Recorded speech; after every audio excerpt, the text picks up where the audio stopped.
It started with a blog post, one article, one lousy post written by some anonymous feminist thought leader who claimed that stay-at-home wives are victims of capitalist patriarchy and that marriage is just a fancy word for unpaid domestic labor.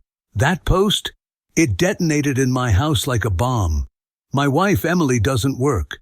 She hasn't since we got married 4 years ago. That was our arrangement. I'd handle the finances, the job, the bills, the stress. She'd handle the home. I never once disrespected her for that.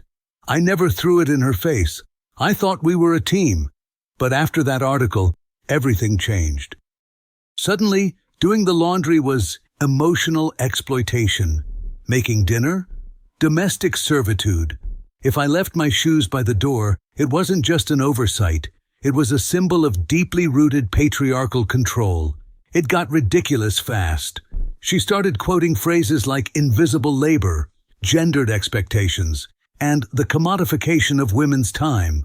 I swear, it was like living with a poorly coded AI that had been trained exclusively on Twitter threads. And the irony? She wasn't even overwhelmed. We don't have kids. Our apartment's 900 square feet.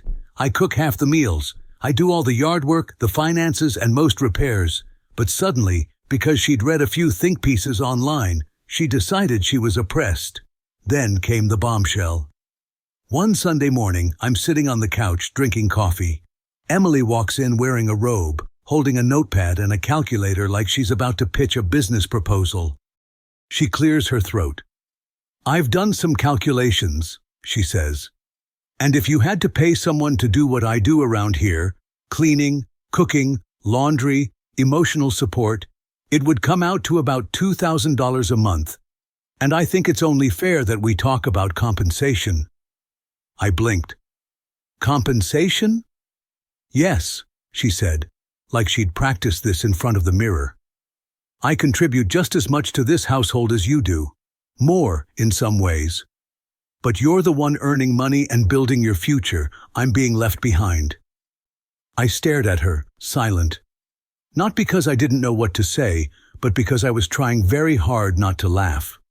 "Emily," I said carefully, "you're telling me that because I pay all the bills, cover all the expenses, and fund our lifestyle, including your shopping, subscriptions, and yoga classes, I now owe you extra money for vacuuming the rug and making pasta twice a week."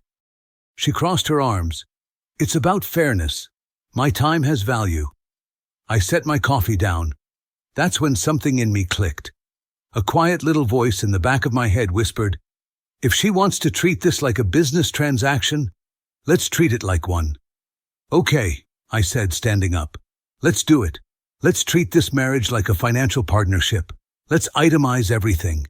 Let's audit the whole damn operation." She froze, caught off guard. "You want to talk about value? Great. You're about to find out what I really bring to this table." I walked to my office, opened my laptop, and started building the most brutally honest spreadsheet our marriage had ever seen.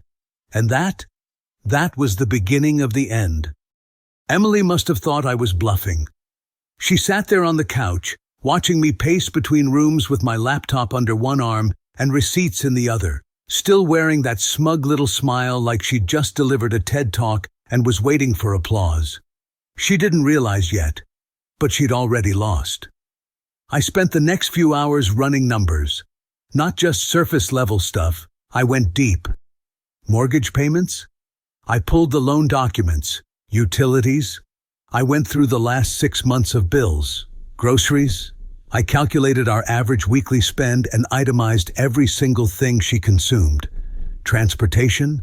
I included maintenance, gas, and insurance for the car she drove, which I paid for. By lunchtime, I had a spreadsheet that would make a CPA weep with joy. I titled it, Household Contribution Ledger, Revised Marriage Edition. That evening, I printed out 3 neat pages, clipped them together, and handed them to her along with her favorite oat milk latte, the one I paid for. She looked down at the papers like I'd just handed her a subpoena. "What's this?" "Your invoice," I said, sitting across from her. "Since you want to be compensated like an employee, I figured I'd show you what your employer actually provides." She scanned the first page. Her eyebrows started doing that little twitchy thing they do when she's losing control of a conversation. Housing, 50% of rent, property tax and insurance. $1,050 month utilities, electric, water, gas, Wi-Fi, Netflix, Spotify, etc. $320 groceries, she portion. $280 transportation, car insurance, gas, repairs. $290 health insurance, covered under my employer plan. $310 miscellaneous, household supplies, toiletries, personal items. $115. That's over $2,000, she said softly. $2,365 to be exact, I replied. That's your share of what it costs to live here comfortably without lifting a finger for income. She opened her mouth to protest, but I wasn't done. Also, I continued, flipping to page 2, if you're valuing your domestic labor at $2,000 a month, we have to consider replacement cost, because I do a fair bit myself. Meal preparation, I cook 3-4 eggs a week. $600 home repairs and maintenance, $250 financial management and bill payments, $200 IT and tech support, $100 emotional support and companionship. Priceless, but I conservatively estimated $400 a month. Total, $1,150. Now, I said, subtract your $2,000 labor demand from the $2,365 I already spend for your living. Then subtract the $1,550 in services I personally contribute. You're net negative, Emily. You owe me. Her mouth opened, then closed, then opened again. This is absurd, she finally said. You're turning our marriage into a job contract. No, I said calmly. You did. I just made it official. She stood up, furious. Fine, I won't do anything anymore. No more chores. No more cooking. Let's see how you like that. I shrugged. Cool. That means I'll need to hire someone, which means your cost of living just went up. I'll send you an updated invoice tomorrow. She stormed out. I heard her slam the bedroom door like punctuation at the end of a failed debate. The next morning, the kitchen was untouched. No coffee, no breakfast. So I made my own. Then I made a shared spreadsheet titled Household Services Ledger and added the first entries. Made breakfast, $10 took out trash, $5 washed laundry, $15 paid bills, $25 grocery run, $10 by the end of the week. Emily's account was $312 in the red. When she found the spreadsheet on her phone, she snapped, "You're charging me for housework?" I looked up from my laptop. Yes, that's what you wanted, right? Everything counted, everything paid. You're being controlling. No, I said. I'm being fair. You assigned monetary value to our relationship. I'm just doing the math. She didn't speak to me for 2 days, and then she packed a bag. Emily left on a Thursday. No dramatic goodbye, no teary speech, just a neatly typed note on the kitchen counter that said, I need space. I'll be staying at my sister's for a few days. Please don't contact me. That was it. No hug, no eye contact, no apology for weaponizing marriage. I stood there holding the note like it was some kind of invoice for emotional abandonment. But fine. She wanted space? She could have all the space in the world. I spent that evening cleaning the apartment top to bottom, not because it was dirty, but because I finally had the mental bandwidth to do something for myself without being guilt-tripped. I cooked dinner in silence, cracked open a beer, and watched an entire documentary without commentary from the peanut gallery. The next morning, I created a new tab in my spreadsheet. Operational cost reductions, post Emily. Day 1, $47 saved, utilities down, no hot water use, no snacks mysteriously disappearing overnight. Day 2, $52 saved, no Uber Eats, no streaming on her profile, no just because Target runs on my card. Day 3, $61 saved, peace and quiet included. I sent her the report with no commentary, but there was no response from her. On day 4, curiosity got the better of me. I wasn't trying to check up on her, not exactly, but something felt off. The way she left, the lack of follow-up. So I called. Hey, Alyssa, just checking in. Is Emily doing okay over there? There was a pause on the other end, not confusion. Hesitation. "Wait, Emily's not here," Alyssa said. "I haven't seen her since Christmas." Another pause. "She told you she was here?" I didn't say anything at first, just stared at the bottle of beer in my hand and nodded like she could see it. "Yeah," I said eventually. "That's what she told me." "Tom, I don't know where she is, but it's definitely not here." We ended the call quickly. I kept my voice calm, thanked her, hung up. And just like that, the quiet in the apartment changed. It wasn't peaceful anymore. It was suspicious. That night, I didn't sleep. Instead, I went looking. I checked the bank statements first. There were transactions I didn't recognize. An Uber to an address across town. 3 nights in a boutique hotel, room service, a bar tab. She hadn't gone to her sister's. She hadn't needed space. She needed distance, privacy, and, apparently, a hotel room. She came back the following Friday. Same suitcase, same fake calm, same face that had spent days rehearsing a version of the truth she hoped I'd accept. She stepped through the front door like nothing happened, like she hadn't lied, like she hadn't vanished for a week under the guise of healing. The apartment was spotless. I'd been alone, focused, precise. She looked around and said, "It feels different in here." "It is," I replied. Lies tend to rearrange furniture. Her eyes flicked toward me, but she didn't comment. Not yet. Instead, she eased her suitcase down beside the couch, took off her coat, and asked, "Can we talk?" "Sure," I said, folding my arms. "How's your sister doing?" A pause, a flicker in her expression. "She's fine. Why?" "Oh, just wondering," I said casually. "I called her a couple days ago. She said she hadn't seen you since December." There it was, the full-body reaction. Slight step back, pupils shifting, color draining. "You called her?" "Yes, Emily, I called your alibi. She was as surprised as I was to find out you were staying with her." Silence. I watched her try to calculate whether denial, gaslighting, or confession had the highest odds of survival. She chose omission. I just needed to be alone. I didn't want to be interrogated. I raised an eyebrow. "So you went to a hotel? Interesting choice for solitude." Her mouth opened. Nothing came out. I kept going.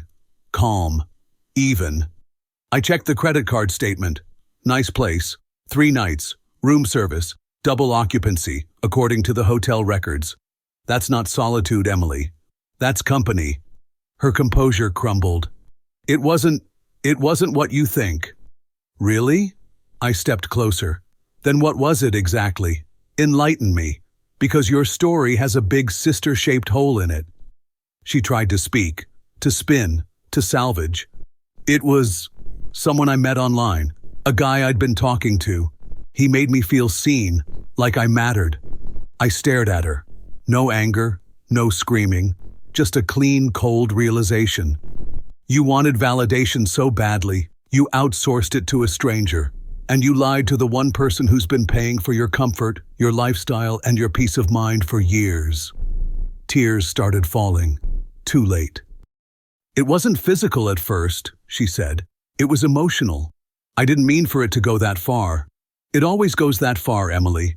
You just needed someone else to tell you you were right. And when I didn't play along, you found someone who would." She covered her face. "I'm sorry." "No," I said. "You're sorry you got caught. There's a difference." I walked to the table and picked up a folder I'd prepared the night before. Inside, a printed copy of our prenup, divorce documents, and a clean financial separation plan. I handed it to her. "This is what accountability looks like." She didn't take it.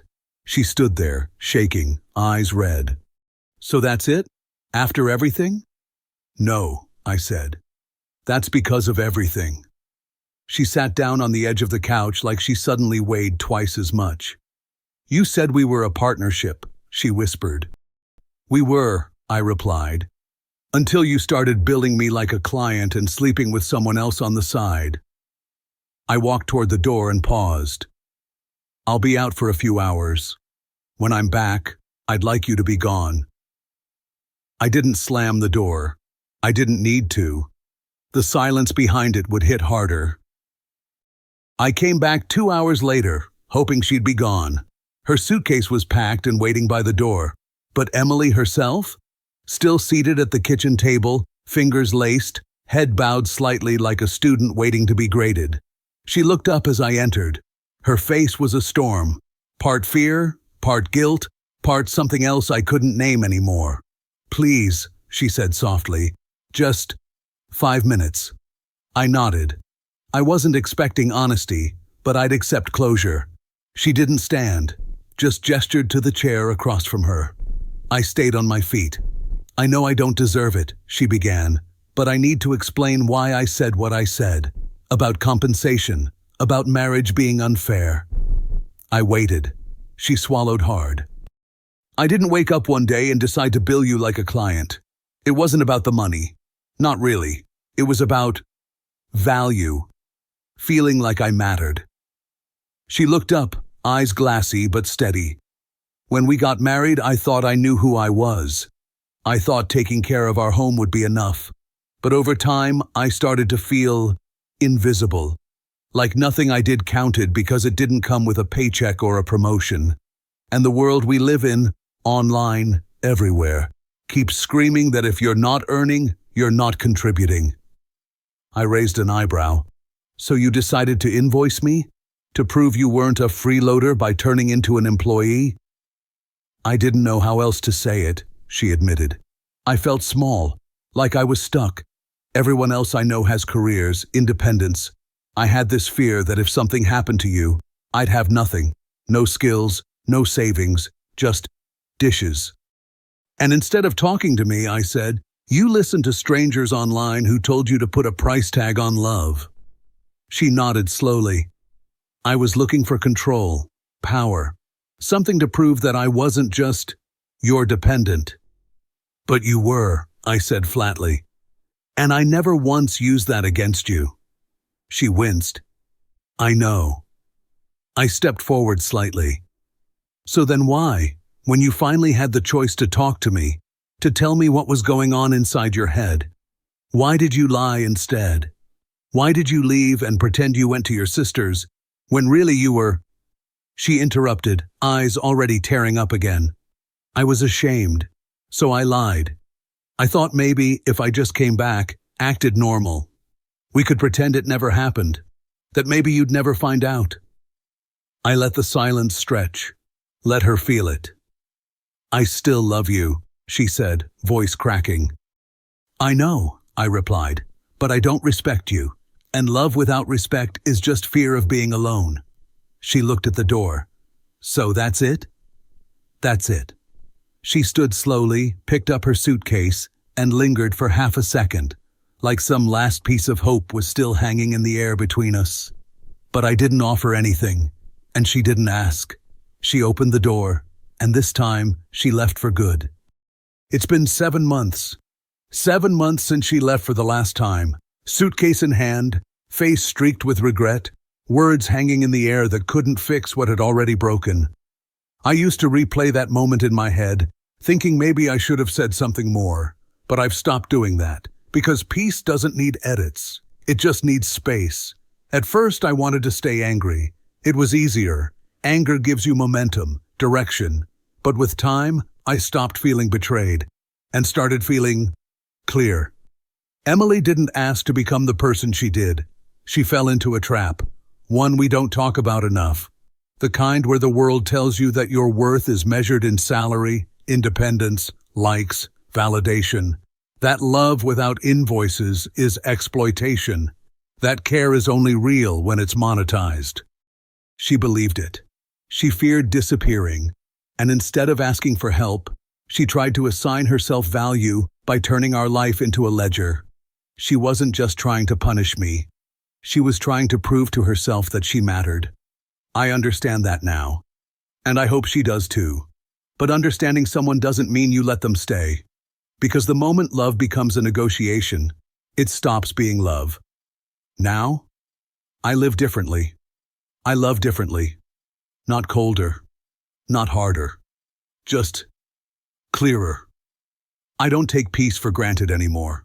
I don't ignore red flags just because someone says they're just venting. I don't assume that love means sacrifice without boundaries. And most of all, I don't let anyone make me prove my worth for being exactly who I am. So no, Emily didn't destroy me. She revealed me.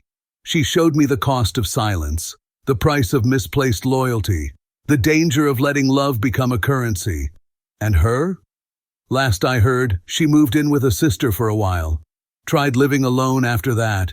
Got a job at a boutique retail store downtown. Her sister told me, very carefully, like she wasn't sure if I wanted to know, that Emily's been going to therapy now. She's quieter, more self-aware, a little lonelier than she expected, I imagine. She never reached out. I think she knows there's nothing left to repair, only lessons to carry. And honestly, that's enough. Because freedom, real freedom, isn't loud. It's quiet. It sounds like the absence of accusation. It looks like a life where nothing needs to be earned, just to be appreciated.